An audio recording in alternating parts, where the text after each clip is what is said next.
श्रीरामदूतं शरणं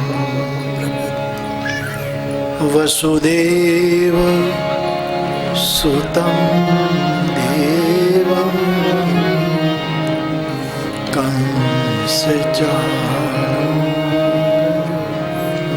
कंसचाणूरमर्दनं देवकी परमानन्दं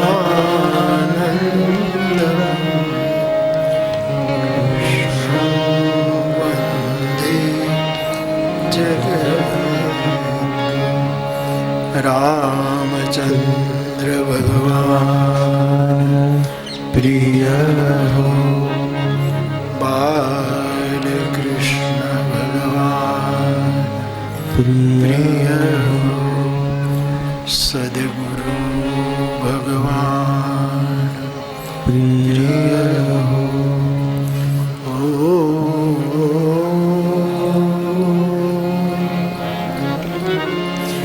नमः पार्वती पतये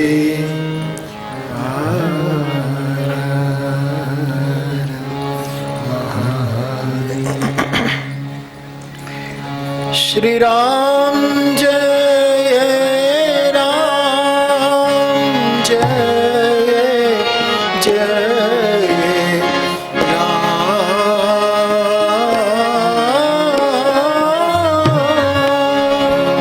श्री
અયોધ્યા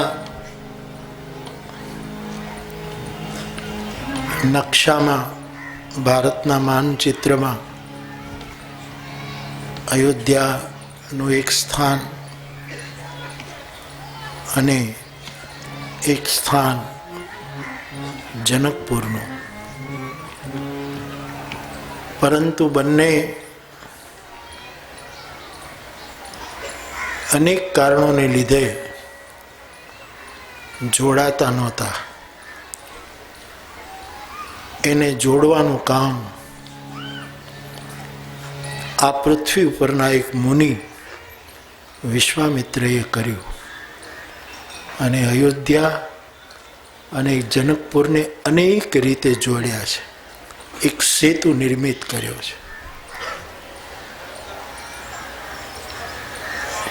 એવી મુનિ પરંપરા તો આપણે ત્યાં ઘણી ચાલી, પણ એ જ પરંપરામાં ગણીએ તો આપણા વિરાગ મુનિ, એમની પરમ ચેતનાને પ્રણામ કરીને કહું તો એમને લીધે આ ખાલી જોડિયા હતું એ જોડિયા ધામ થયું. અને હું એનો વિસ્તાર કરી શકું કે અવધ અને મૈથિલી સભ્યતાનું જોડાણ અહીંયા થયું. પણ સમય નથી. લાબુદાદાએ પણ મને કહ્યું છે કે 11:30 પૂરું કરવાનું છે. આમ પાછી છૂટે આપી છે. હું મારા સમયનું અતિક્રમણ કોઈ દિવસ કરતો નથી. અમારો નિયમ. હા, ક્યારેક વિનોદમાં આગળના વક્તાઓ સતત એમ કહે કે હું ઓછું બોલીશ, કારણ કે બાપુને આપણે સાંભળવા છે, હું ઓછું બોલીશ, બાપુને એમ કરીને લાંબો સમય લે. પછી હું વિનોદમાં કહું કે મારા આગળના વક્તાઓ કંઈ ઓછું નથી બોલ્યા, એટલે હું એ ઓછું નહીં બોલું. પણ અહીંયા તો વિવેકી પૂજ્યપાદ શાસ્ત્રીજી અને આપણા લાભુદાદા, એમનો વિવેક, એમની શાલીનતાને વંદન. એટલે મૈથિલી અને અવધી બે સભ્યતા જાણે જોડિયા ધામમાં એકત્રિત થઈ છે. અને એ કરવામાં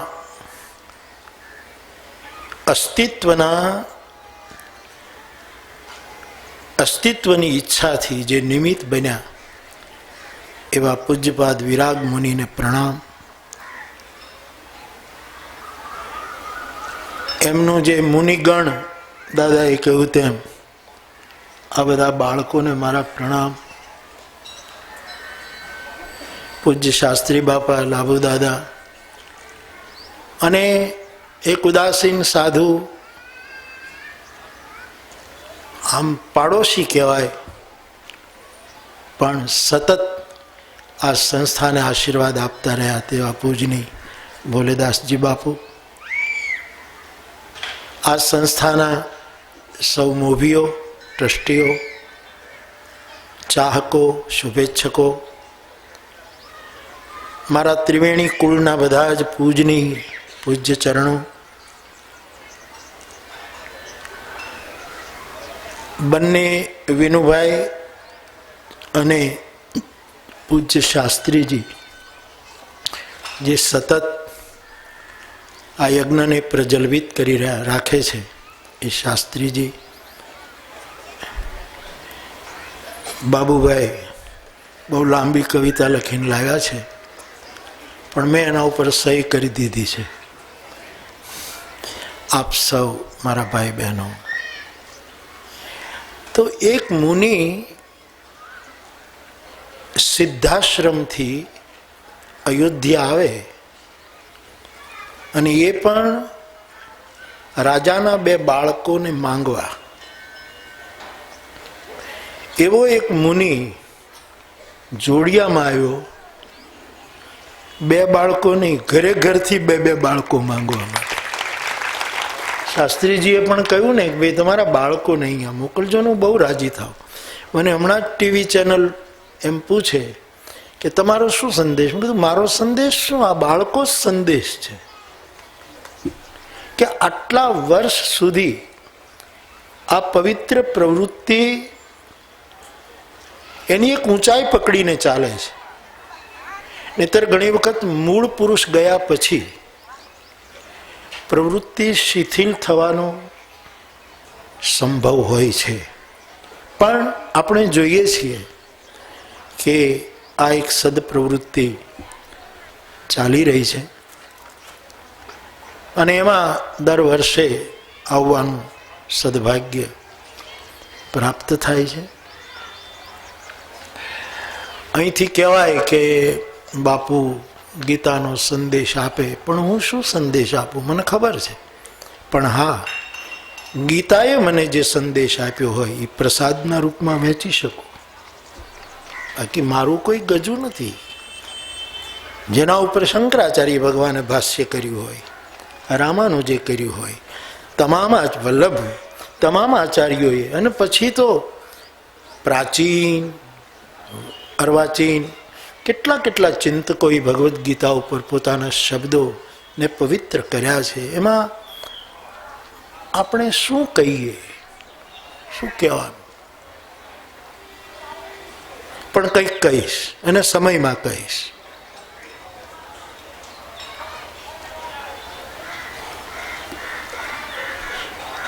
આમ એક ચર્ચા હંમેશા ચાલ્યા કરે છે. મને તો આમ ખુલ્લું માઇક આપ્યું હોય તો વધારે સારું પડે યાર. નહીં હવે કંઈ જોતું નથી, કારણ કે આમાં શું છે કે અહીં ઉભા રહીને બોલીએ એટલે આપણે આટલા જ દેખાય. વ્યાસપીઠ ઉપર અમે બેસીએ એટલે અડધા દેખાય, પણ આવું મંચ હોય ત્યાં આખા દેખાવા જોઈએ આપણે. એટલા એમાં નકશી, કારણ કે માણસ ખાલી બૌદ્ધિક દેખાય છે. કાં તો અમારો વ્યાસપીઠવાળો વ્યાસકુળનો જણ હાર્દિક હોય છે એટલે એનું હૃદય પણ દેખાય છે વ્યાસપીઠ ઉપરથી. પણ પૂરેપૂરું મેં કદાચ કોઈ ગીતા જયંતીમાં વાત કરેલી કે અત્તરીઓ રાજમાર્ગ ઉપર અત્તર વેચતો હતો. નહીં હવે નથી જોતું એ ભાઈ, નહીં ફાવી ગયું યાર, સરસ છે.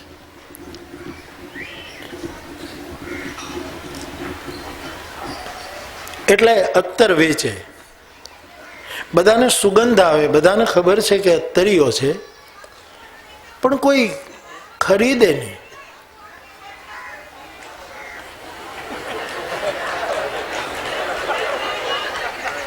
બે જણા આવો ને.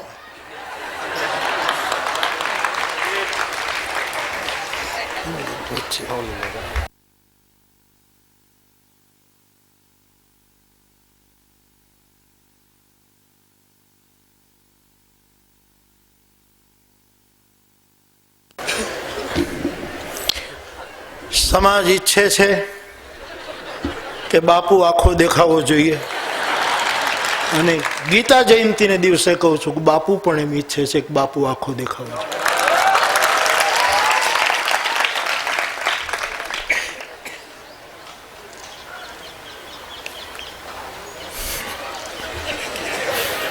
યાર તમે ભૂલાવી દીધું. ના નથી ભૂલ્યો, એવું બોલવાનું કામ કરું છું, એમ કઈ જલ્દી ભૂલી ન જાઉં, પણ આ તો તમને બોલવાનો મોકો આપું છું. બાપ એટલે લોકોને ખુશ્બુ આવે એટલે 1 મિનિટ ઊભા રહે, પાછા જતા રહે, પણ કોઈ અત્યારે ખરીદે નહીં. 3 દિવસ બેઠો ને પછી રાજાની સવારી નીકળી અને રાજાને ખુશ્બુ આવી હાથી ઉપર, એટલે એણે માવતને કહ્યું કે હાથી ઝુકાવો અથવા તો દિવાનને કહો આ અત્તરીઓ અત્તર વેચે છે એની પાસેથી અત્તર ખરીદી લો. દિવાન જાય છે ટૂંકમાં અને કીધું કે રાજાને અત્તર જોઈએ છે, આપો જે કિંમત હોય. એટલે 1 બોટલ આપી. દિવાને પૂછ્યું આની કિંમત, કે 400 રૂપિયા. રાજાએ લઈ લીધી.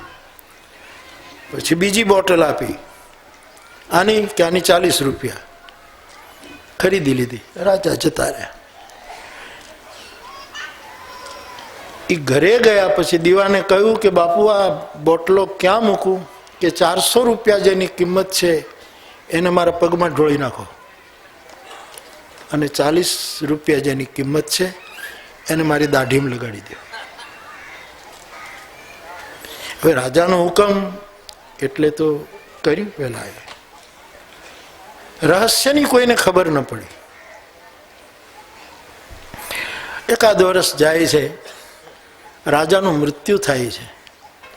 અત્તરીઓ પાછો આવે છે અને એણે સાંભળ્યું કે અત્તરનો જાણતલ જેને મેં અત્તર વેચ્યું એ જતો રહ્યો, પણ પૂછ્યું કે એણે અત્તરનો ઉપયોગ શું કર્યો. એટલે પૂછ્યું કે ભાઈ રાજાને મેં અત્તર વેચેલું એણે શું, તો કે 400 રૂપિયાવાળી બોટલ એણે પગમાં રેડાવી દીધી અને 40 રૂપિયાવાળી દાઢીમાં લગાડાવી દીધી. આખા રાજ્યને અત્તરિયાએ પૂછ્યું કે તમને આનો કંઈ અર્થ ખબર પડી કે નહીં. મેં એને શું કામ વેચ્યું આ અત્તર, કારણ કે મને ખબર હતી કે અત્તરનો જાણતલ રાજા છે, કારણ કે ખુશ્બુ ચરણમાં હોવી જોઈએ, દાઢીઓમાં નહીં. એટલે આમ દાઢીમાં આ રીતે હું નથી કહેતો, દાઢી એટલે હું એ રાખું છું, પણ હોઠમાં નહીં. ખુશ્બુ એટલે માણસ આખો દેખાવો જોઈએ એમ સમાજ ઈચ્છે છે અને હું પણ ઈચ્છું. તો ગીતાના 700 શ્લોક ભગવાન કહી શક્યા હશે એવો એક ચર્ચા ચાલે છે કે યુદ્ધના ત્યાં કાંઈ શ્રોતાઓ તો નહોતા ભેગા થયા કે ભગવદ્ ગીતા કે અથવા તો એ વખતના કોઈ શાસ્ત્રો લઈ લઈને બેઠા હોય કે કૃષ્ણ સ્વાધ્યાય કરાવશે ને આપણે બધા ત્યાં તો શસ્ત્રો લઈને બધા ભેગા થયા હતા, શાસ્ત્રો લઈને. એટલે 700 શ્લોક બોલવાનો સમય હશે કે 7 વાક્ય બોલ્યા હશે કે એ તો કૃષ્ણ જાણે, આપણે તો ફાંફા મારવાના રહ્યા. પણ મને એવું સમજાય એટલે હું આપને કહું કે કદાચ 3 જ વસ્તુ થઈ હશે. પહેલી વસ્તુ થઈ હશે યુદ્ધાય કૃત નિશ્ચય. અર્જુન, હું તને કહું છું યુદ્ધનો નિર્ણય કર. અને છતાંય ઓલો આમ ડાવાડોળ દલીલો કરે, આમ કરે, એવું બધું ચાલ્યું છે જે હોય. એટલે ભગવાન કૃષ્ણએ પછીનું જે એક મહત્વનું વાક્ય કહ્યું તે યથેચ્છસી તથા કુરુ. હવે તારી જેમ ઈચ્છા, મેં તને કહી દીધું તું આમ કર, અને છતાંય તું આમથી આમ કરે છે, તો હવે તને જે ઈચ્છા પડે એમ કર. અને પછી કદાચ અર્જુનના મુખમાંથી 3જું વાક્ય નીકળ્યું છે કે કરીશ્ય વચનન તવ. ગીતા પૂરી થઈ જાય. આપણો બાપ જેની વાણીની જયંતિ આજે ઉજવાઈ રહી છે, સાહેબ રાધા તો રીસાઈ નહીં જતી રહી. ગોપીઓને પ્રેમની અંદર રૂઠવું, રીસાવું એ બધા પ્રેમના લક્ષણોમાં આવે છે, પણ ગીતા કોઈ દી રીસાઈને કૃષ્ણને છોડીને ગઈ નથી સાહેબ. હું તો રાધા કૃષ્ણને જોઉં ત્યારે મને રાધાજી ઓછા દેખાય, ભગવદ્ ગીતા એની બાજુમાં ઉભેલી વધારે દેખાય છે. આજે અમે સવારે દર્શન કરવા ગયા, ઠાકોરજીની સુંદર શોભા જ. ગીતા એને છોડી, જો ગીતા છોડીને જતી રહે તો કૃષ્ણ કેવો દેખાય ખબર નથી. તો બાપ ભગવાન આપણને કહે છે યુદ્ધાય કૃત નિશ્ચય. જેણે જેણે યુદ્ધ કર્યું એણે મોક્ષ મેળવ્યો. ધીરજ રાખજો, એકદમ આગળ નહીં જતા, કારણ કે હું યુદ્ધ કરવાની વાત કરું એવો બાવો નથી. હું શસ્ત્ર વિરોધી માણસ છું.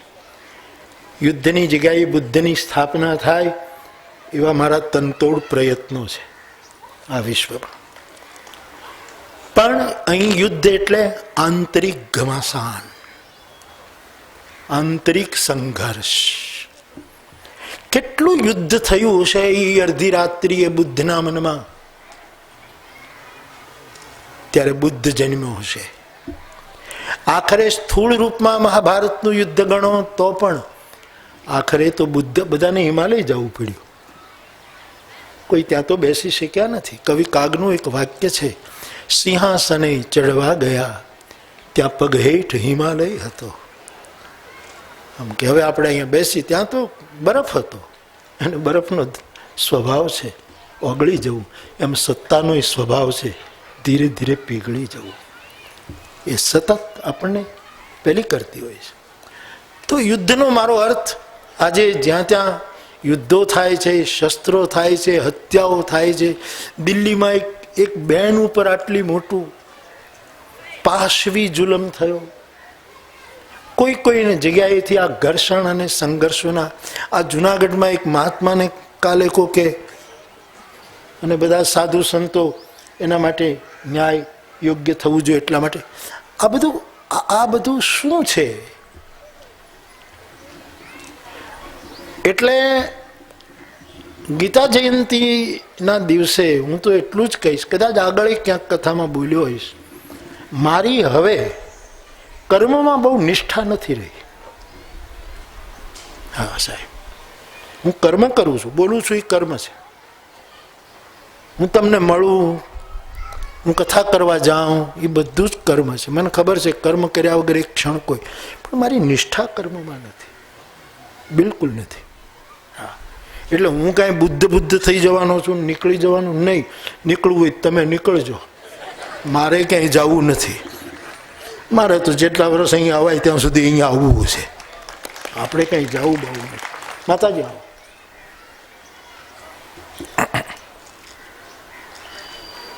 એટલે આમ બહુ હૃદયથી કહું તો આ કર્મનો પેલો નથી. કર્મ કર્યા જ કરવું પડે ને હું એ કરું, પણ હું નિષ્ઠા શબ્દ, પ્રતિષ્ઠાનો તો પ્રશ્ન જ નથી, પણ કર્મનિષ્ઠા નથી. કર્મોમાં બહુ નિષ્ઠા નથી રહી, અને મને કાળમાં પણ નિષ્ઠા નથી રહી. કાળ એ તો અમુક જગ્યાએ સમયનું માપ જે આપણે કાઢ્યું એ, બાકી દરેક જગ્યાએ કાળ સરખો ક્યાં છે? અહીંથી અમેરિકા જઈએ તો કાળ ફરે છે, આમ વળી પાછા કેનેડા જઈએ તો કાળ ફરે છે, આમ પૂર્વમાં જઈએ તો વળી કાળ ફરે છે. કાળનું ક્યાં ઠેકાણું છે? બહુ કાળમાં પણ નિષ્ઠા નથી, અને બહુ ગુણોમાં પણ નિષ્ઠા નથી. છે જેનામાં રજોગુણ સ્વીકારી લેવાનું, સારું તું તારી જગ્યાએ. કોઈનો તમો ગુણ, હા બાપા બરાબર છું. કોઈનામાં સતોગુણ, બહુ ગુણમાં પણ નિષ્ઠા નથી. મારી નિષ્ઠા કેવલ કથા અને હરિનામમાં છે, કેવલ હરિનામ. અને શિવસૂત્રમાં કહ્યું છે કથા જ જપ છે. અમારા બધા જ કથાકારો આપણે જે કથા કરીએ છીએ એ આપણે જપ કરીએ છીએ સાહેબ. કથા જ જપ છે. કથા કરનારો માણસ કદાચ માળા નાની મોટી લઈ બેરખો લઈને જપ નહીં કરે તો પણ ચાલશે, એની કથા જ જપ છે. આ વાત, આ નિષ્ઠા આપણને અને સમાજને તારશે. એટલે યુદ્ધાય કૃત નિશ્ચય, ઘમાસાન યુદ્ધ. ભીતર જ્યારે કોઈને જાગે છે એમાંથી નિર્વાણ જાગે છે, એમાંથી એ યુદ્ધમાંથી બુદ્ધત્વનો જન્મ થાય છે. એ અર્થમાં મારામારીને કાપાકાપીની વાત સ્વાભાવિક, સવાલ જ નથી. અને આજ જે ગીતા જયંતિ છે એને આપણે મોક્ષદા એકાદશી પણ કહીએ છીએ ને. આ મોક્ષ દેનારી એકાદશી. કયો મોક્ષ? મોક્ષદા કહે છે આને. અને ગીતાનો આખરી અધ્યાય પણ મોક્ષ સંન્યાસ યોગ, અને આપણે મોક્ષદા એકાદશી કહીએ છીએ. જીવનના સંઘર્ષમાંથી, ચિંતનમાંથી, મનનમાંથી, ગુરુ કૃપાથી આગળ વધતા એ અર્થમાં કદાચ એ વખતે તો કૃષ્ણએ અનેક અર્થમાં કહ્યું છે, પણ હું આવું સમજુ કે ભાઈ તું સ્મરણ કર, ચિંતન કર, નિશ્ચય કર કે મને બીજી કોઈ પેલી નથી, એમાંથી બુદ્ધત્વનો જન્મ થશે. એટલે યુદ્ધાય કૃત નિશ્ચય, એનો અર્થ આવો કરવો એવી મારી વિનંતી. હું આમ કરું છું એટલે તમારા ઉપર દબાણ નથી, પણ હું ઓલું યુદ્ધ નહીં એ હું પાછું સ્પષ્ટ કરું. હા, એ યુદ્ધનું તો એને તો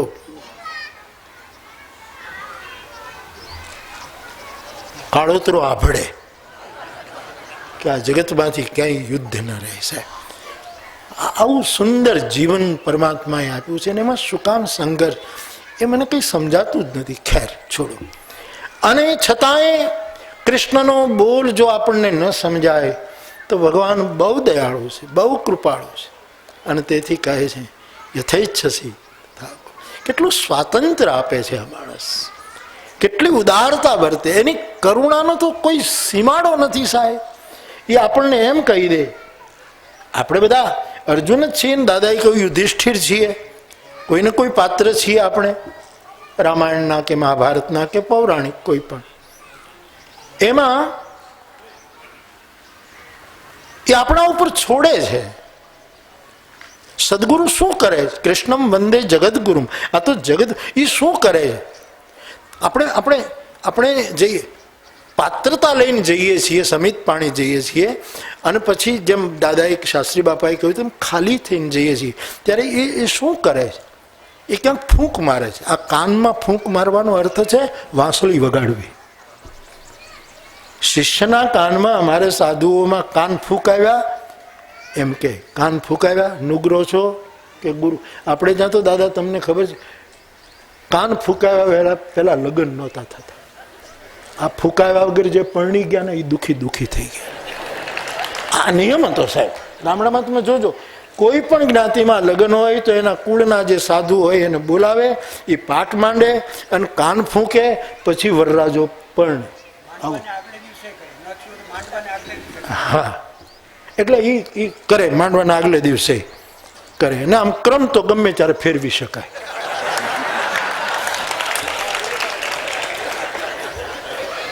એટલે જેવી જો દાદાના શબ્દો યાદ આવતા જાય, પછી શું કરું. તો આવું હતું. હવે કાન ફૂંકનારો એ ગુરુ તો શું કહેતો, પણ મૂળમાં તો આ વાંસળી બીજું શું છે? મારા ને તમારા કાનમાં મેલ ન હોય તો કોઈને કોઈ સદગુરુ કાન ફૂંકી દે છે સાહેબ, એને ગોતવો નથી પડતો. અને મેં હમણાં જ કથામાં કહ્યું કે સદગુરુ છે ને એ 14ની પૂનમ છે, 14ની તિથિ છે, પૂનમ નથી. નહીતર 16 કળા કેમ થાય? પૂનમે તો 15 હોય અને પૂર્ણચંદ્રને આપણે 16 કળાનો ગણ્યો છે, એ ક્યાંય ગણિત બેસતું ને.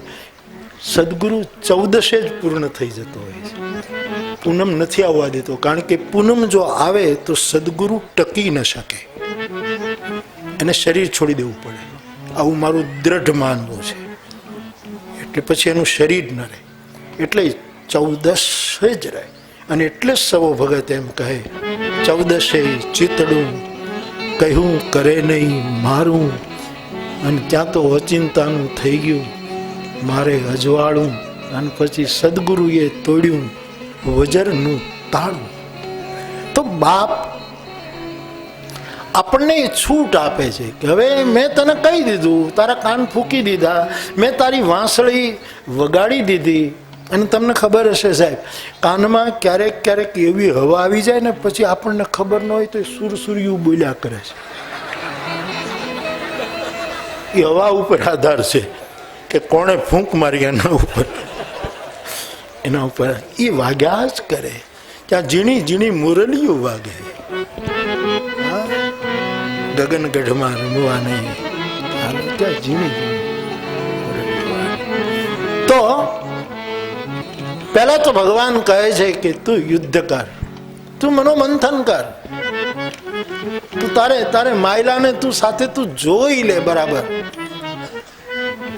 અને આ મારી વાત તને યોગ્ય ન થતી હોય તો હવે તને યોગ્ય લાગે તું તારા સ્વભાવ પ્રમાણે વર્ત, તું તારો માર્ગ નક્કી કરી લે, તું તારી રીતે જા, તું નક્કી કર.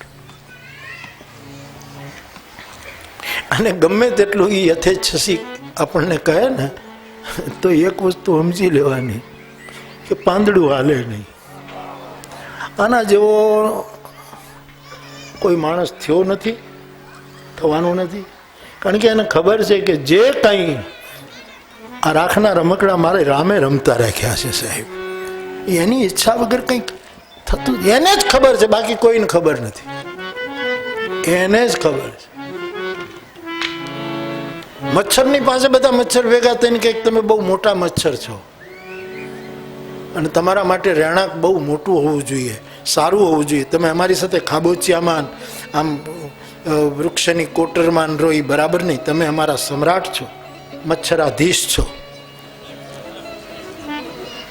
એટલે તમે તો બોલે તપાસ કરો, મારે લાયક યોગ્ય સ્થાન શોધો.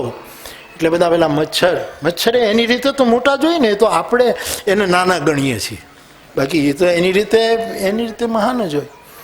પછી એક મચ્છર જી આવ્યું કે તમારા માટે રહેવા માટે તમે રાજા છો, હાથીનો કાન બરાબર છે, બસ તમારું એ સ્થાન બરાબર છે.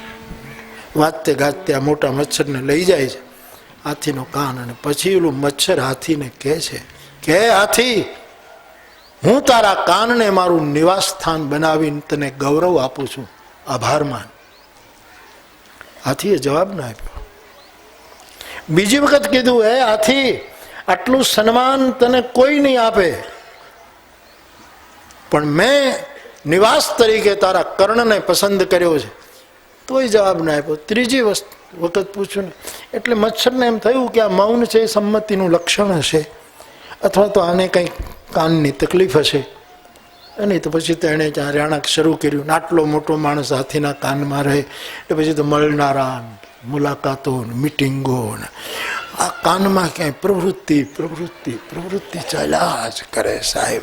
પછી ઓલા મચ્છર બધા ભેગા થઈને કહે કે હવે તમારા માટે આ 10 જનપદ તો નાનું પડે, એટલે ખાલી દિલ્હી આંટો મારવા જાઉં છું, બાકી કઈ મારે કાંઈ લેવા દેવા, આ નાનું કહેવાય, હવે આપણે બીજું શોધવું જોઈએ. એટલે પછી મચ્છર કે આ બરાબર નીકળે છે. જ્યારે હાથીને કહે છે કે આટલા વર્ષો સુધી મેં તને મારા નિવાસનું ગૌરવ અપાયું, આપણે નથી કહેતા કે ભાઈ કોઈ સંત પુરુષ આવે આ રૂમમાં ફલાણા અમારા ગુરુ રોકાયેલા એક રાત, નથી. એનું ગૌરવ કેટલું લઈએ છીએ આપણે. એટલે કહે છે કે મેં તને આ ગૌરવ આપ્યું એટલે હવે હું જાઉં છું. એક હાથીએ જવાબ ના આપ્યો. બીજી વખત કીધું જાઉં છું. ત્રીજી વખત મચ્છરમાં જેટલી તાકાત હતી ફૂલ વોલ્યુમ કરી અને મચ્છર બોલ. એ વખતે હાથીએ જરાક એને એમ થયું કોણ બોલે, એટલે હાથી વળી એ વખતે બરાબર થોડુંક ધ્યાન આપ્યું અને સાંભળ્યું. ત્યારે કીધું મને ખબર જ નથી કોણ આવ્યું ને કોણ ગયું છે. તું ક્યારનો વામ કરે છે. આ અસ્તિત્વમાં કોણ ક્યારે આવ્યું ને કોણ ગયું એની મારા કૃષ્ણ સિવાય કોઈને ખબર. અને આપણે બધા એમ માનીએ. એટલે કૃષ્ણએ કહ્યું કે નિમિત્ત માત્ર, તું ખાલી નિમિત્ત બન. આપણને છૂટ આપે છે. અને જ્યાં સુધી આશ્રિતને છૂટ ન આપો ત્યાં સુધી શરણાગતિ સિદ્ધ થતી નથી. કારણ કે પહેલા તો તમે જ બાંધ્યો છે. શરણે આવે ક્યાંથી? કારણ કે તમે જ બાંધીને બેઠા છો કે તું આમ કર, તું આમ કર, તું આમ કર. અને પાછો તમે એમ કહો કે મારે શરણે આવ, પણ તું છોડ તો તારે શરણે આવું ને. ગુરુઓ ચેલાને છોડે જેથી કરીને બિચારા શરણે જાય. કારણ કે બાંધીને બેઠા છીએ આપણે એને એને એને એને કંઠી. અને શબ્દ સારો છે, કંઠી બાંધી.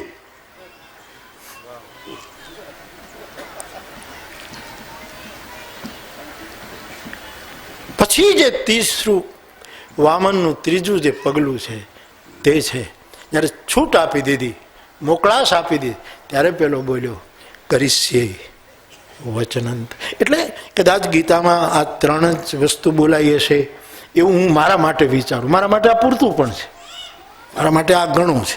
મને આ તો હવે આમાં શું છે કે અમારા ગામમાં સત્યનારાયણની કથા થાય ને ત્યારે કાળીદાસભાઈ શેઠ હતા, જૈન વાણી હતા. શીરો એ બનાવે પણ એ વેચવા ન જાય. વેચવા તો માધવ બાબર જાય. અને એની આંગળીઓની એવો વિવેક કે કોને કેટલો આપવો. ગોરબાપાએ તેનો વાટકો ઊંધો મારીને પેલા લઈ લીધો હોય. ઊંધો મારે આમ વાટકો આખો. અને પછી કોના હાથમાં કેટલો આપવો એ પેલા માધા બાબરને ખબર હોય. સાહેબ આપણા હાથમાં આવે એ આપણો. એમ ગીતા જેટલી આપણા હાથમાં હસ્તામલક થાય એટલી આપણી. એ પ્રસાદ ખાઈ લેવો, છતાંય ઘીવાળો હાથ રહે તો દાઢીએ લગાડી દેવો, છતાંય હાથ હોય તો લાકડી બાકડી રાખતા હોય ગામડાના માણસો લાકડીએ લગાડી લે અને એને કરે. એમ 3 જ વસ્તુ લાગે છે જો હું ને તમે આટલો વિચાર કરીએ તો.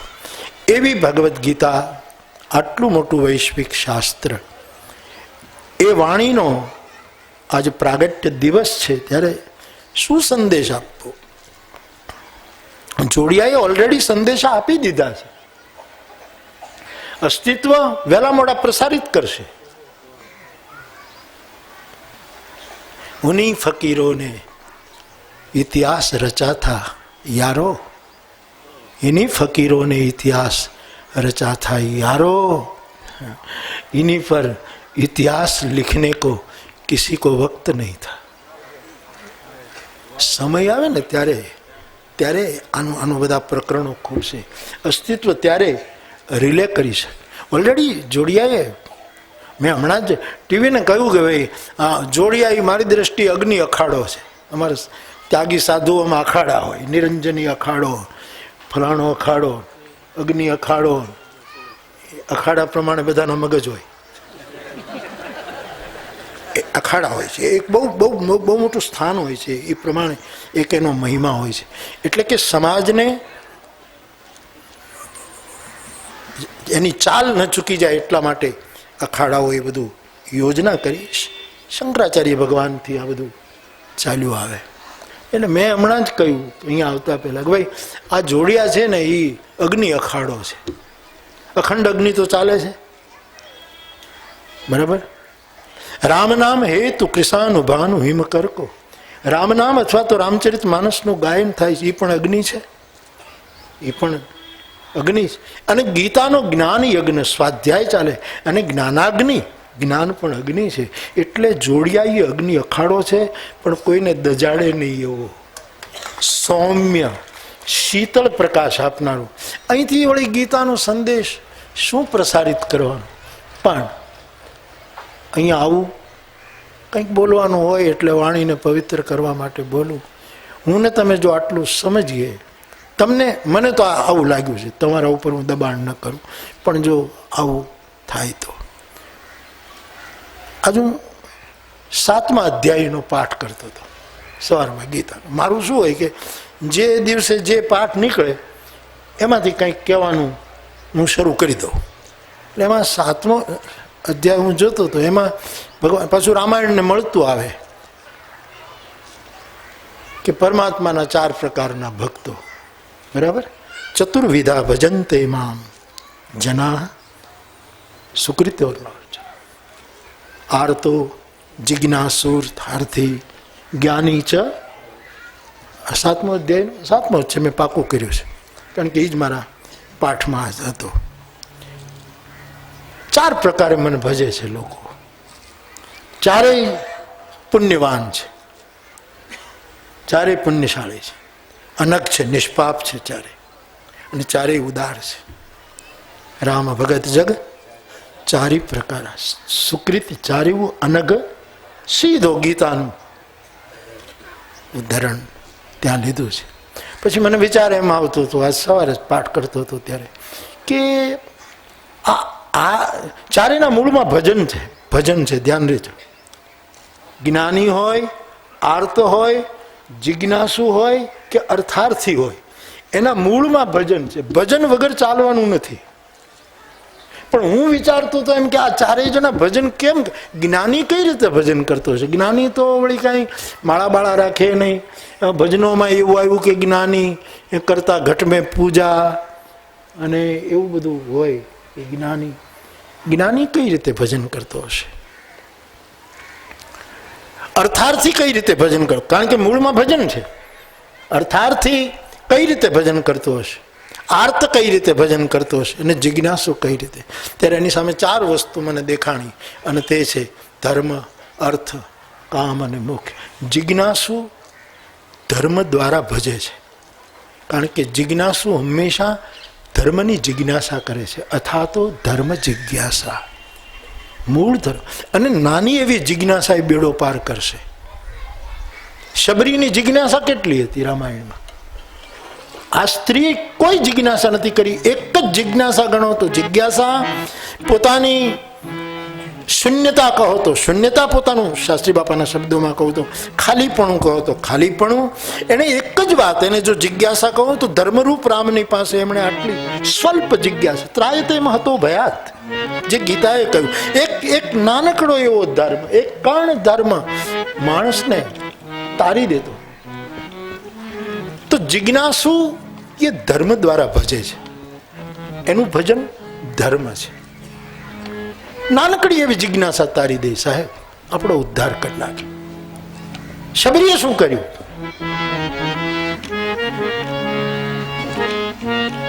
એક જ જિજ્ઞાસા, મારે તમારી સ્તુતિ કરવી છે, પણ કઈ રીતે કરું? આટલી જિજ્ઞાસા છે. અથા તો સ્તુતિ જિજ્ઞાસા. કેહી વિધિ અસ્તુતિ કરો તુમ્હારી, અધમ જડમતી અધમ તે અધમ અધમતી નારી,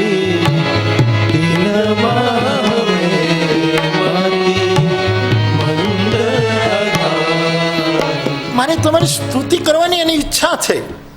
કારણ કે એને કદાચ સાંભળ્યું છે કે આ તત્વ કૌશલ્યાના મહેલમાં પ્રગટ થયું, ત્યારે કૌશલ્યા પણ સ્તુતિ કરવામાં સંકોચ અનુભવે છે કે મારે કેમ સ્તુતિ કરવી, તો હું કેમ કરું? એની એ જિજ્ઞાસા. અને એક નાનકડી એવી જિજ્ઞાસામાં, એક નાનકડી એવી ધર્મ જિજ્ઞાસામાં શબરીની સામે જે આખું ભક્તિશાસ્ત્ર ઉતર્યું. ત્રાયતે મહતો ભયાત, એક સ્વલ્પમાં સ્વલ્પમાં. તો જિજ્ઞાસુ ભજે છે ધર્મ જિજ્ઞાસા કરી. આર્ત માણસ ભજે છે રડીને, પુકાર કરીને. રાઉત બાબુ કે ને કે પુકાર કરવો એ પંથ અમારો, આર્ત માણસ હરિને ભજે છે, જે પીડિત છે. જેમ ગજેન્દ્રએ હરિને ભજ્યો, જેમ દ્રૌપદી હરિને ભજી લે, જેમ જેને જેને આર્ત નાદ કર્યો એ આર્ત દ્વારા. કઈ સ્તુતિ ના આવડે તો ચિંતા નહીં સાહેબ, આર્ત પર્યાપ્ત છે, આર્તનાદ પર્યાપ્ત છે. એ રીતે ભજે છે, પુકારીને રડીને પોતાની રીતે એને ભજે છે. અર્થાર્થી અહીંયા અર્થનો અર્થ રૂપિયા પૈસા હું નથી. દાદાએ શાસ્ત્રી બાપાએ સરસ કીધું કે વાંસળીમાં તમે રૂપિયા ભરી દો, હીરા ભણી દો, સોનું ભરી દો તો શું થાય? કશું નથી. અર્થનો અર્થ અહીં કેવલ રૂપિયા નહીં, આપણે ઘણી વસ્તુના એક જ અર્થ કરી લીધા છે, એને લીધે વિશાળતા ચૂકી ગયા છે. એના ઘણા અર્થો થાય. અને વ્યાસ જ્યારે બોલતા હોય કે આચાર્યો બોલતા હોય ત્યારે તો એના કોઈ દિવસ નક્કી ન કરી લેવું કે આટલું જ થાય. એના કેટલા મોટા અર્થો થતા હોય. અર્થાર્થી એટલે જીવનનો અર્થ સમજવા માટે જે ભજન કરે છે. એ મારા જીવનનો અર્થ શું? જેમ રમણ મહર્ષિ કહે, હુ એમ આય કોહમ. અર્થ એટલે પૈસા નહીં, જીવનનો અર્થ. જેમ લાભુદાદા ક્યારેક કહેતા હતા કે લક્ષ્ય એટલે લાખ રૂપિયા નહીં, પણ 1.25 લાખ સોનામોર આપવી એટલે હવાયું ધ્યાન આપવું, એ લક્ષ્ય તરફ દ્રષ્ટિ જાય. બરાબર હું સાંભળું છું ને તમને બધા? હા, હું આપને બરાબર સાંભળું છું ને?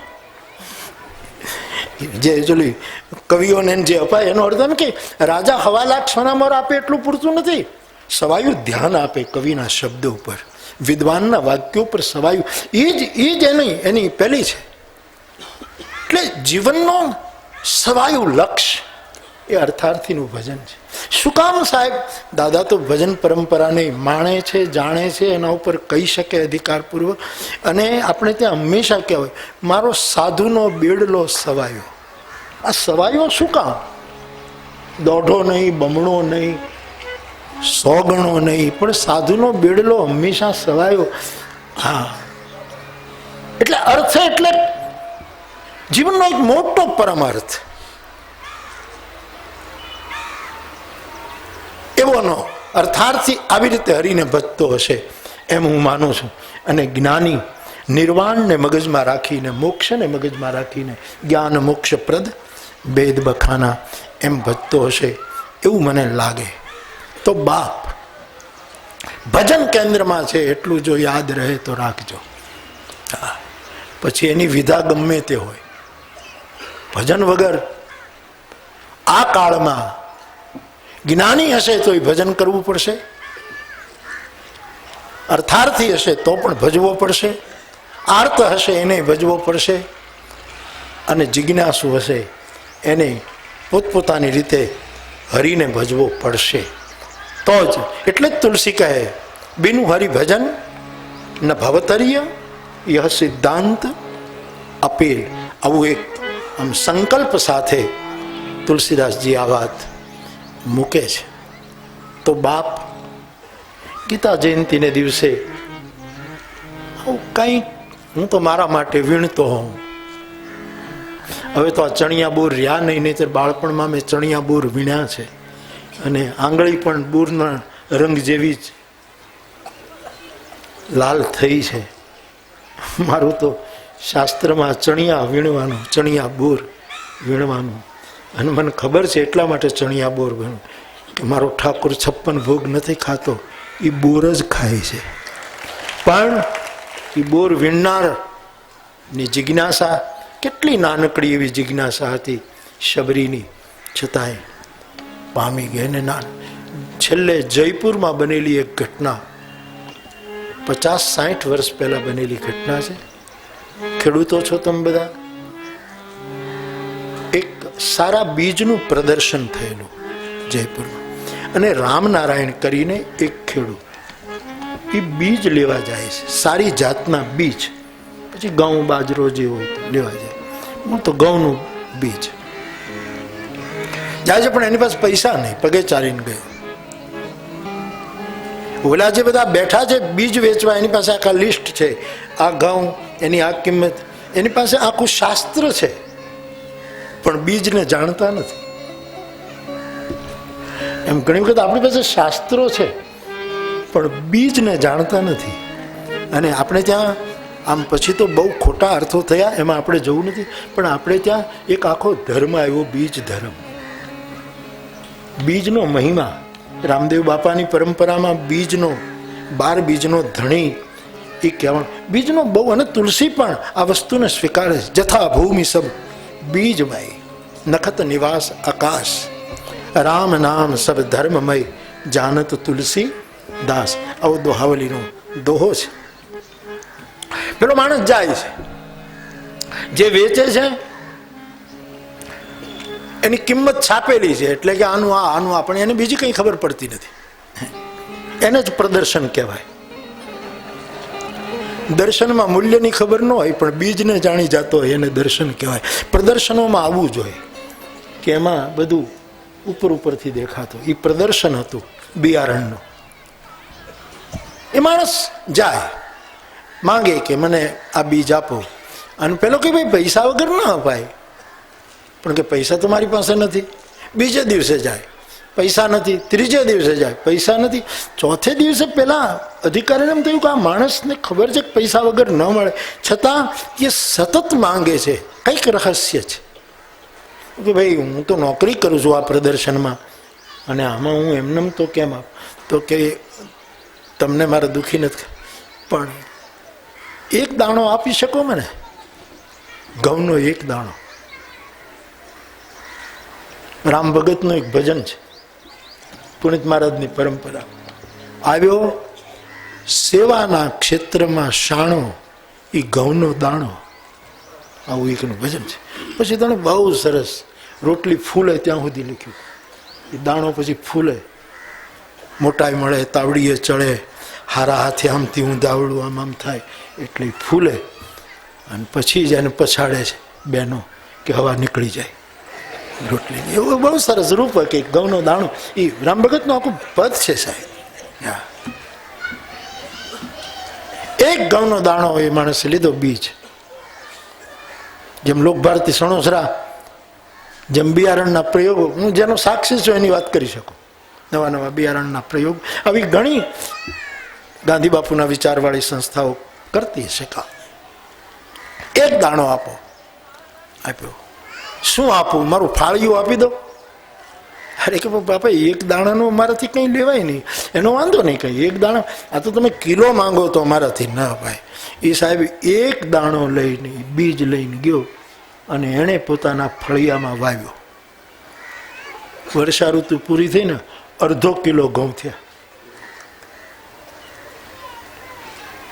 ગુણ તેદી ગવાય જેદી કરહટ પાકે કાગડા. 1/2 કિલો થયા, સાચવી રાખ્યા.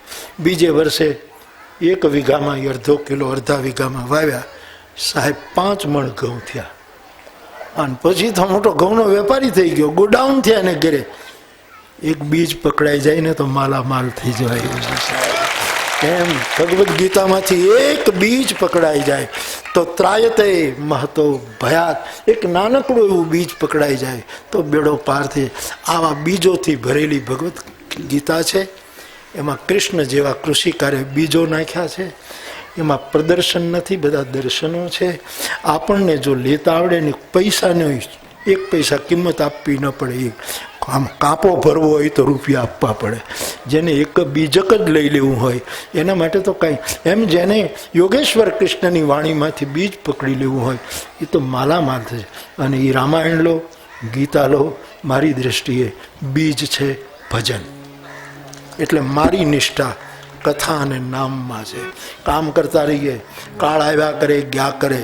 ગુણોવાળા માણસો મળે, ગુણ વગરના મળે, આપણે શું લેવા દેવા? ઘણા મને એમ કે બાપુ આ માણસ આવી રીતે બોલે તોય તમે, પણ મેં કીધું એમાં મને શું, એ એનો ગુણ છે. એમાં આપણે શું કરીએ? એટલે ધીરે ધીરે ધીરે ધીરે પણ એક નિષ્ઠા ન ગુમાવવી. અને તે બીજ નિષ્ઠા એ હરિનામ, જે ગંગા સતીએ પકડેલી. હું જ્ઞાનીના રૂપમાં કહું તો ગાર્ગીએ પણ પકડેલી. અને છેલ્લે જાઉં તો માં ગંગા સતીએ પણ એને આ બધા બીજ પકડ્યા છે. એક વચન, વચન બીજું શું છે? બીજ. એક વચન, સદગુરુ ચરણોના થાવ અધિકારી કોક વચન. અને સાહેબ કેવા પાત્રોએ કેટલી મોટી મોટી વાતો કરી છે સાહેબ, કેવડી મોટી મોટી. મારે ત્યાં કથા કરવાની છે ગંગા સતીના ત્યાં.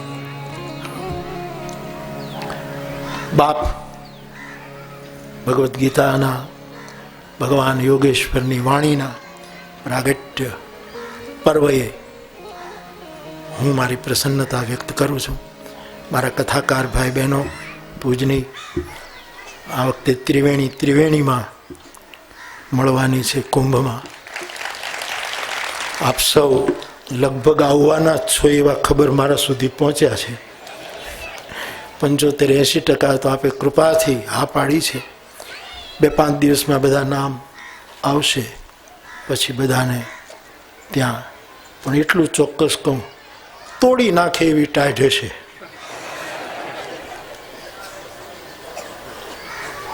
એટલે એ પ્રમાણે તબિયત મફલર ને અમારા કથાકારો પાછા નાજુક બહુ હોય આમ બહુ, એટલે એ પ્રમાણે આપ બહુ આવજો. અમે 2-3 વર્ષથી યોજના બનાવતા હતા પણ કાંઈ આમ બંધાતું નહોતું. પછી અમારા 2-4 ભાઈઓને થયું કે શરૂ તો કરી દઈએ, પછી વડીલો જે નિર્ણય કરે એ પ્રમાણે આગળ વધશું. પછી પણ શરૂ કે કોઈ પણ કથાકાર, ત્રિવેણી કુળનો કોઈ પણ કથાકાર ક્યાંક ભગવાન કરે એને કાંઈ ન થાય, પણ ક્યાંક થોડી ઘણી ક્યારેક બીમારી આવે. મૂળ તો સનતભાઈમાંથી આ બધું વધારે પડતું સૂજ્યું સાહેબ. એના માટે હનુમંત હોસ્પિટલમાંથી કાર્ડો આપવામાં આવ્યા છે, અને એમાંય 400 કાર્ડમાંથી કેટલા ગયા છે? 300 કે કરીબ ગયા. હજી બધા પડ્યા. અમે તો યુપીના કથાકારો માટે પણ આ યોજના લાગુ પાડી છે કે બનારસની હોસ્પિટલમાં એ ઈલાજ. મારો કથાકાર નર્યો હોવો જોઈએ, હાજો નર્યો હોવો જોઈએ, જેથી કરીને એ ખૂબ ભગવત ગુણગાન ગાય અને લોકોને માર્ગદર્શન કરે. તો એટલે જ આ વખતે થોડુંક મને સમયની અનુકૂળતા નહોતી. હું 4 દિવસ રોકાઈ તો શકું, પણ બોલી 3 બેઠક એક સાથે રોજ બેસવું એ મારા માટે હમણાં થોડો સમય મને જરાક વધારે લાગે. કારણ કે સવારે બેસવું પડે, સાંજની બેઠક, રાતનું તો પછી કાંઈ નક્કી નહીં કે સૂર ક્યાં જાય. એટલે એ 3 બેઠક. એટલે મેં વિનંતી કરેલી વડીલોએ, મેં કીધું તમે ત્રિવેણી કરો, હું છેલ્લે દિવસે આવીશ. તો કે નહીં બાપુ, તો આપણે હવે તો ત્રિવેણી જ મળીએ. અને તેથી બધા જ આપણે ત્રિવેણી મળજો. બીજા બધા તમે આવજો જે આવી શકે, પણ વ્યવસ્થા આ લોકોની. બસ તમે કહેશો કે જાહેરમાં આમંત્રણ આપ્યું હતું, અમારા જનવાસા કિધર, તો મેં ક્યાં જાઉં? મારે કેટલાના ઉતારા કરવા. એટલે જેને અનુકૂળતા હોય, શાસ્ત્રી બાપા અને લાભુ દાદા અને આ 2 છોકરાઓ વિનુભાઈ ને એ લોકો આપણે બધી માહિતી આપશે. ગીતા જયંતિની ખૂબ ખૂબ વધાય આપીને મારી પ્રસન્નતા વ્યક્ત કરીને જોડિયા ધામને, મૈથિલી અને અવધી સભ્યતાને જોડાણ કરતા એક મુનિ, જેણે તમારી પાસે કાંઈ માંગ્યું નહીં, તમારા ઘરનો એક રાજકુમાર આપો. આ શ્લોકો બોલે તો રાજકુમારો લાગે હશે, આ છોકરાઓ રૂડા લાગે. શ્લોકો બોલે તો રાજકુમાર જેવા લાગે. તમે મોકલો જ છો, પણ બાળકોને મોકલતા રહેજો. આપણે એક ગામ તો દેખાડી શકીએ કે લ્યો આ બીજ, લ્યો આ બીજ, અને આને તમે જોઈ લો. અને આ બીજને તમે વાવતા શીખો તો આવતે વર્ષે 1/2 કિલો ઘઉં ને પછી 1/2 મણ ને પછી એમને વધતું જશે. રૂડા પર્વએ મારી ખૂબ ખૂબ પ્રસન્નતા. અને છેલ્લે 2 મિનિટ ભગવાન નામ કીર્તન કરીને 11:30 3 મિનિટે તમારું પૂરું મારું પૂરું સાહેબ પૂરું કરી દે. મારે આમ જવાનું છે. સાવરકુંડલા રતિ બાપા બોરી સાગરનો એક સમારંભ છે, એટલે અમે જાઉં. તો દાદાએ સુવિધા કરી નાખી કે 11:30 પૂરું કરવાનું છે. નહીતર અને આમે હું ઊભો બોલું ને ત્યારે મને ખબર હોય કે આ કથા નથી. કથામાં 4 કલાક બોલાય, અહીં ઊભા હોય ત્યારે તો મને ખબર પડે કે કેટલું બોલવું. તો બાપ છેલ્લે 2 મિનિટ હરિનામ, કારણ કે ભજન વગર ઉદ્ધાર નથી. બાકી તો આ બધું બોલે જઈએ, તમને આનંદ આવે ને અમને બોલવાનો આનંદ આવે, નથી આવતો ને આનંદ ના આવે ને એવું માણસ કામ જ નથી કરતો. એટલે બોલવાનું, બોલનારા કેટલા ભૂરીદા જના, બહુ મોટા દાતારો છે, પણ આખરે તો ભજનનો જ મહિમા છે. અને તેથી જ્ઞાની હોય, અર્થાર્થી હોય, આર્તો હોય કે જિજ્ઞાસુ, મૂળમાં પ્રભુનું નામ છે. નામ નિષ્ઠાને મજબૂત રાખીએ અને એવું 2 મિનિટ હરિનામ કીર્તન. છોકરાઓ જે તો મારે તો મને ઘણા પૂછે ને કે આ ગીતા જયંતિનું ફળ શું? આ ફળ મારે જો, આ ફળ જોડિયાનું ફળ. આ છોકરાઓ મારી સાથે વર્ષોથી બેઠા છે, બરાબર ને? કાઢી મૂકું તોય જાય એમ નથી. હવે હું કાંઈ કાઢી મૂકું નહીં, પણ આ ફળ છે ને કે આ છોકરાઓ વર્ષોથી સાથે બેસીને ગાય છે અને લહેર કરે. લહેર છે ને ભાઈ, કઈ હોય તો કહેજો. એ લહેર કેવું ખાઈ પીને આનંદ કરી. ધક્કાને તો પૂછો યાર, કેવું સૂર પકડી રાખે, ગાવાનું ધ્યાન રાખે, બીજાની માળાને ગંઠતો જાય, હો વાના કરતો જાય, કારણ કે જોડિયા વાળો છે છોકરો. હું એને ફાવી ગયો, આ લોકો મને ફાવી ગયા છે, એટલે આનંદ છે. તો આ જોડિયાનું ગીતા જયંતિનું પરિણામ છે કે દેશ વિદેશમાં અમે બધા આનંદ કરીએ. તો છેલ્લે 2 મિનિટ ભગવાન નામ તમારે જે શરૂ કર્યું.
જૂના ભજન ગવાતા એમાં તો એક તારો જ હોય, મંજીરા હોય, બરાબર ને? એક ગાતો હોય.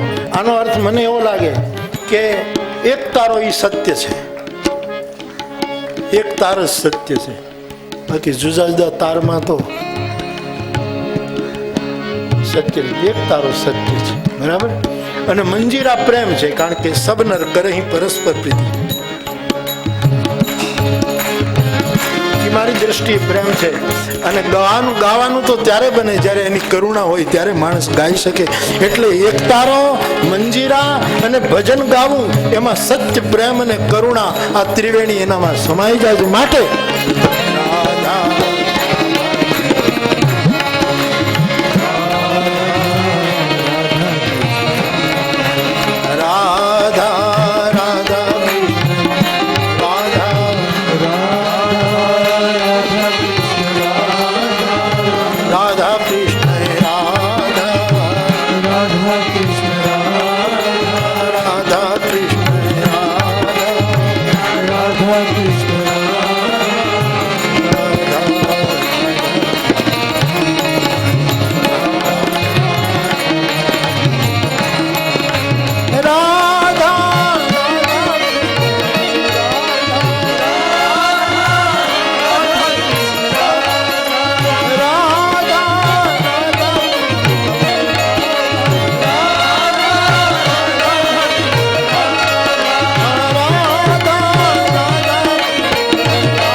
છેલ્લે ગંગા સતીને યાદ કરીને પૂરું કરવું, જેને સદાય ભજનનો આહાર, ભજન સિવાય જે બીજું કંઈ ખાતો નથી.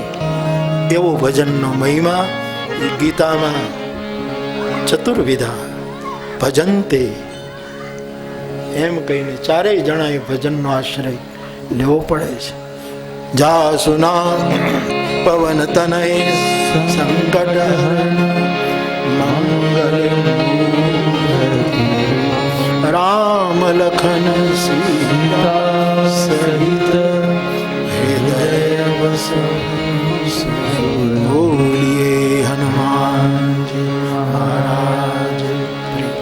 3 ટીવી ચેનલનો સમય લઈને સરેરાશ હું મારી ઘડિયાળમાં ટાઈમ મેળવતો હોઉં છું. આજ તક, એનડીએ, એક સ્ટાર ન્યૂઝ, એ 3નો સમય લઈ અને એમાંથી જે સરેરાશ નીકળતો હોય સમય, કારણ કે એનો બદલે મારો નથી બદલતો, એનું તો ક્યારે, એ જે 3 ચેનલમાંથી સરેરાશ જે સમય હતો એ સમયે 11:30 પૂરું.